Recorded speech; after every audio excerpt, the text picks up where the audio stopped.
করার সময় এটাই হয়েছিল। 19 লক্ষ লোকের নাম বাদ গেল, বিজেপি বলল বাংলাদেশি মুসলমান তাড়াবো। এনআরসি হয়ে যাওয়ার পরে দেখা গেল 6 লক্ষ মুসলমান বাদ গেছে আর 12 লক্ষ হিন্দু বাদ চলে গেছে, সব বাঙালি। তারা গিয়ে ডিটেনশন ক্যাম্পে, তাদেরকে জেলখানায় মুরগির খাঁচায় মুরগিকে যেভাবে রাখে ওইভাবে জোর করে ভর্তি করে রেখেছে। তা আমাদের রাজ্যেও তো এই জিনিসই হলো। মতুয়া সম্প্রদায়ের মানুষ, বিভিন্ন ধরনের দলিত, আদিবাসী, সাধারণ হিন্দু ধর্মপ্রাণ মানুষ নাগরিক হয়ে আছেন, এদেশে ভোট দিয়েছেন, এদেশে করে কমে খাচ্ছেন, পরিবার সব হয়ে গেছে। গরিব মানুষ, তাকে গিয়ে বলেছে বাপের কাগজ কার কোথায় কবে কোন ভোটার লিস্টে নাম ছিল, কবে কি ছিল খুঁজে বার করো, না হলে 11টা 12টা কাগজ নিয়ে এসো। ভোটার কার্ড চলবে না, কিন্তু পাসপোর্ট দেখাতে হবে। কটা লোকের কাছে পাসপোর্ট আছে? এই করতে গিয়ে যেটা হয়েছে, আমাদের রাজ্যেও একটা বড় অংশের হিন্দু সম্প্রদায়ভুক্ত মানুষ বাদ পড়ে যাচ্ছেন। এটা বিজেপি এই ক্ষতিটা করলো বাংলার মানুষের। আমরা হিন্দু মুসলমান করে ভাবতে চাই না, আমাদের পার্টি আমরা সেভাবে দেখি না।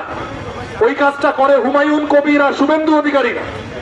কিন্তু এখন যা পরিবেশ তৈরি হয়েছে, খোলা গলায় দাঁড়িয়ে বলা উচিত, বিজেপি বাংলাদেশি মুসলমান তাড়াবো বলতে গিয়ে এমন ভাবে এসআইআর করেছে, তাতে হিন্দু সম্প্রদায়ের মানুষ অনেক বেশি বিপদে পড়ে যাওয়ার সম্ভাবনা হয়েছে।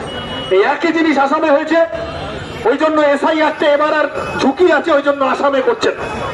বিহারে এসআইআর করে কি ভোটে কি কারচুপি করেছে কেউ জানে না, এখনো বোঝা যাচ্ছে না কেন ওই রকম ফল হয়েছে।